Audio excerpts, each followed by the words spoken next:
Pro kontra tentang pelatih tim Under 23 untuk SEA Games 2025 ini dalam 2 pekan terakhir menyita perhatian dan pembicaraan komunitas sepak bola di tanah air.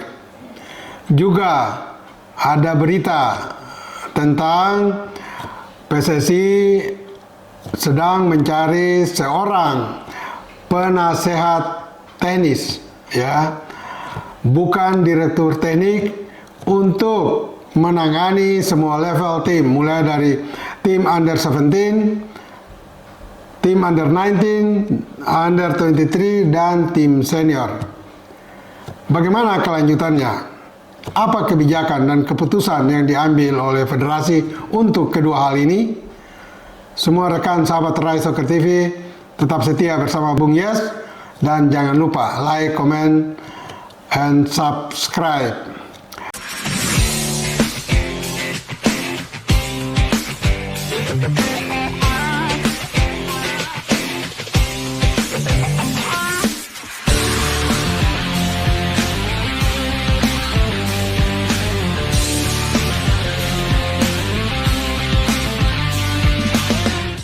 Menarik memang kalau kita selalu bicara tentang sepak bola, apalagi itu mengenai tim nasional dan federasi.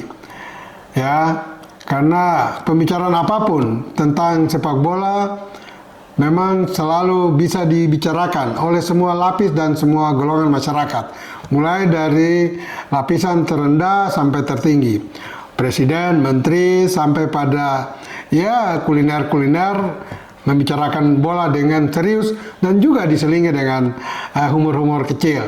Nah, untuk tim nasional dan federasi dalam 2 pekan terakhir ini memang muncul berita-berita yang pro dan kontra. Yaitu misalnya tentang siapa pelatih untuk SEA Games yang akan dibuka 9 Desember di Thailand tahun 2025 ini. Sampai saat ini PSSI memang belum secara resmi mengumumkan siapa pelatihnya. Tetapi sudah keluar berita sekitar pada tanggal 24 Februari kemarin dari Menpora, yaitu Aryo Bimo Aryo Tejo, yang biasa akrab disebut Dito, bahwa pelatih SEA Games untuk tahun 2025 ini adalah Indra Safri. Dan dalam pernyataannya yang dikutip di media sosial, Dito mengatakan bahwa memang domain keputusan menentukan pelatih itu ada pada domain Ketua Umum PSSI. Namun tidak salah secara informasi, tetapi secara kewenangan sepertinya Dito overlapping, ya.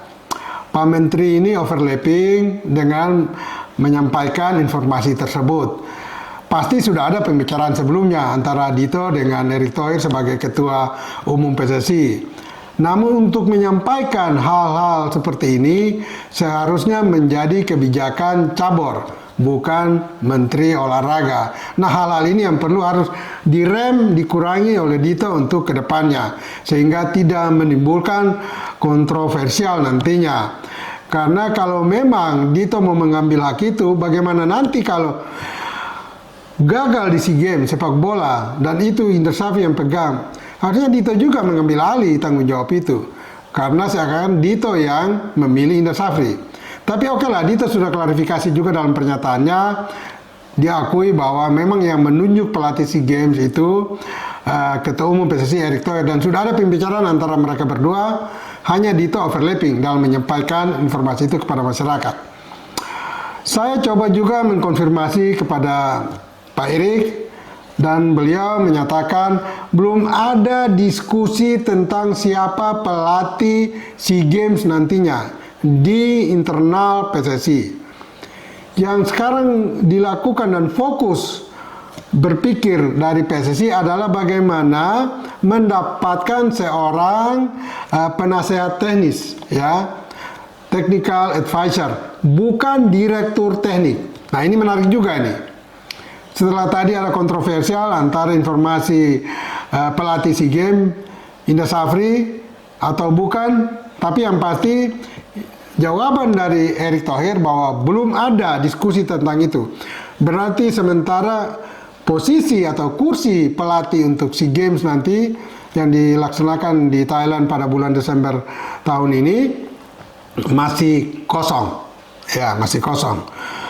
Menurut saya sebaiknya, ya tidak terlepas dari apresiasi saya juga yang tinggi kepada Indra Safri, karena dia juga sebelum ini beberapa kali berhasil membawa tim under usia ya, mulai dari 17, 19 sampai pada 23, di mana dia juga membawa Indonesia menjadi juara SEA Games untuk ketiga kali setelah yang pertama oleh Polosin, oleh Berce Matulapelwa, kemudian oleh Polosin, dan kemudian Indra Safri pada 2023 kemarin. Tetapi yang terakhir dia pun gagal, ya dia pun gagal. Dan Indra sendiri dalam kapasitasnya sebagai direktur teknik sebelum ini dan juga merangkap sebagai pelatih, dia lebih banyak berkarir untuk tim-tim under. Nah, jadi kalau dia kemarin sudah gagal untuk membawa Indonesia lolos ke Piala Dunia Under 20, di mana di kualifikasi zona Asia kita gagal, sebaiknya Indra juga, ya dari diri Indra sendiri harusnya mengerem untuk ya tidak menerima kalau memang akhirnya ditunjuk. Itu dari pihak Indra, lebih bijaksana. Biarlah Indra rehat dulu, istirahat untuk beberapa tahun, baru muncul kembali. Itu mungkin lebih elok, lebih ideal. Dan dari PSSI sendiri, saya kira orang yang gagal itu jangan lagi dipercaya, apalagi dalam waktu yang sangat berjarak pendek. Indra gagal di bulan Februari, sekarang mau memimpin tim untuk bulan Desember.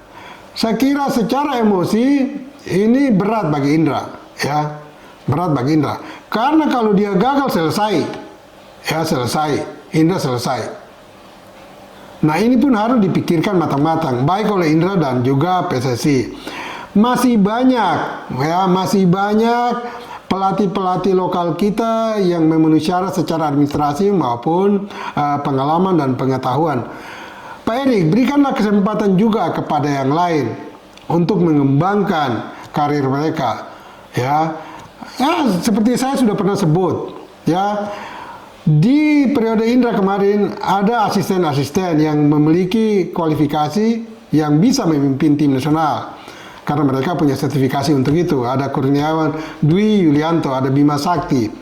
Dan juga di luar PSSI sekarang ada Fahri Husaini, Haji Santoso, ada juga Rahmat Darmawan, ada juga mungkin Bambang Nurdiansa. Silakanlah coba yang lain juga.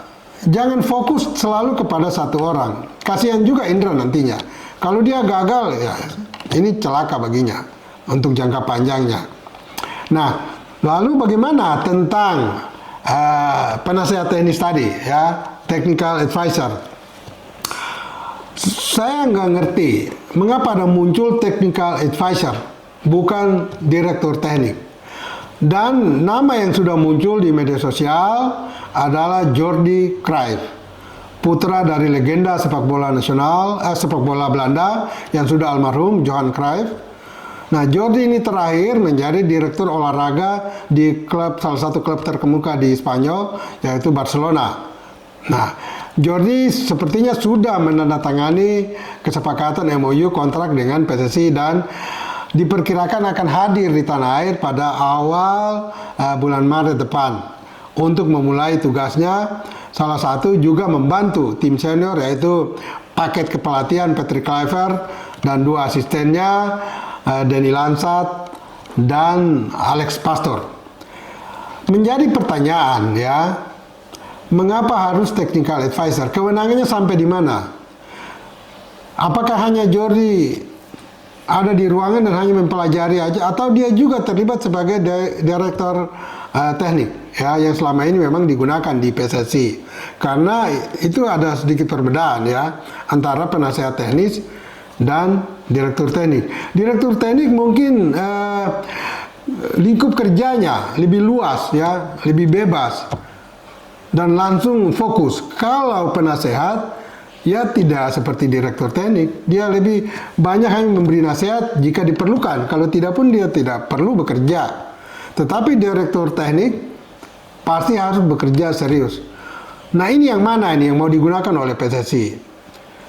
Kalau memang sangat dibutuhkan silakan, karena ini menyangkut juga kos di sana. Tapi kalau tidak juga tidak perlu, karena di paket kepelatihan tim senior Patrick Kluivert, Alex Pastoor dan Denny Lansat itu sudah cukup. Mereka itu punya kualitas, kapabilitas.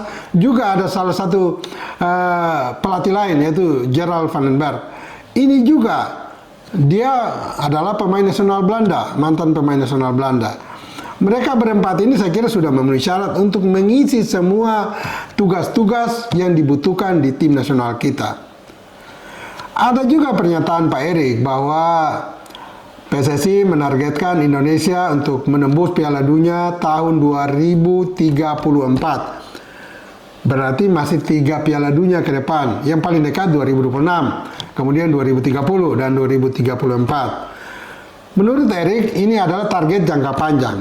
Tetapi untuk jangka pendek ini ada momentum yang bisa dimanfaatkan untuk meloloskan Indonesia ke Piala Dunia 2026. Nah, untuk itulah maka PSSI sekarang kebut lari kencang dan menargetkan untuk bisa meloloskan Indonesia pertama kali menembus Piala Dunia lewat pemain-pemain yang sudah dinaturalisasikan, pemain keturunan, dan diperkuat dengan tim pelatih dari Belanda karena mayoritas pemain kita akan dari negeri kincir angin tersebut.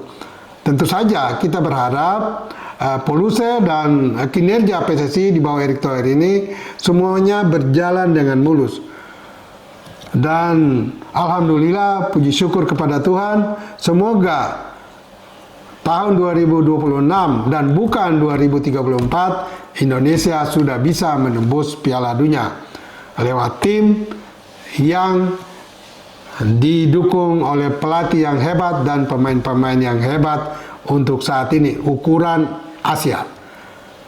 Untuk semua rekan sahabat Rai Soccer TV, ingat, bola itu bulat. Giring terus.